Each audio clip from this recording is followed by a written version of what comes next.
స్టూడెంట్కి వచ్చిన డౌట్ ఏంటంటే ఈ లైన్ ఎక్స్ప్లెయిన్ చేయాలి.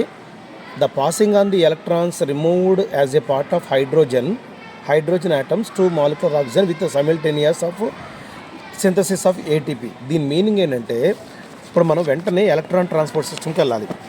ఇక్కడ ఎలక్ట్రాన్ ట్రాన్స్పోర్ట్ సిస్టంలో ఇక్కడ ఇలాగ ఉంటుంది.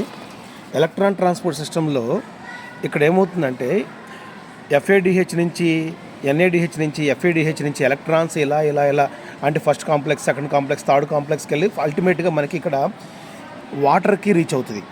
అంటే ఎలక్ట్రాన్స్ పాస్ అయ్యేది, అలాగే హైడ్రోజన్కి రీచ్ అయ్యేది, వాటర్ మాలిక్యూల్ ఫామ్ అయ్యేది, ఇక్కడ ఏటీపీ సింథసిస్ జరిగేది. రెండు పక్కన సైమిల్టేనియస్గా జరుగుతాయి.